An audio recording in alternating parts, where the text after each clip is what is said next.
दर्शकबिन यतिखेर जानकी मन्दिर राजामय भएको छ। यो गेट बनेको हेर्न सक्नुहुन्छ। महाराधिराज ज्ञानेन्द्र वीरविक्रम शाहदेव सरकारको तस्बिर सहित अहोरात्र खटेका छन्। हिन्दू सम्राट सेनाका भाइहरू पनि त्यसरी खटेका छन्।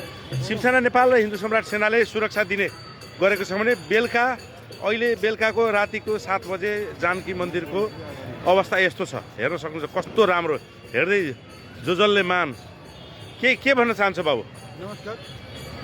भोलि माघ 12 गते श्री 5 महाराधिराज ज्ञानेन्द्र वीरविक्रम शाहदेव सरकारको जानकी माताको दर्शन सहित भव्य सवारी हुन गइरहेको छ।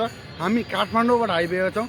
यहाँका स्थानीयवासी, मध्य प्रदेश तथा आसपासका सम्पूर्ण जिल्लावासी आम नागरिकहरूमा जो चाहिँ देशको रक्षाको निमित्त देश बचोस्, देशको रक्षा होस्, विदेशीको कब्जा नहोस् भन्ने जसले सोच्नुहुन्छ, भोलि सम्पूर्ण आम राष्ट्रवादी नागरिकहरूलाई चाहिँ जनकपुर धाममा उपस्थित भएर श्री 5 महाराधिराज ज्ञानेन्द्र वीरविक्रम शाहदेव सरकारको चाहिँ सवारी भव्य बनाइदिनु हुन विनम्र अनुरोध गर्दछु। जय देश, जय नारी, जय राजतन्त्र। जय राजतन्त्र।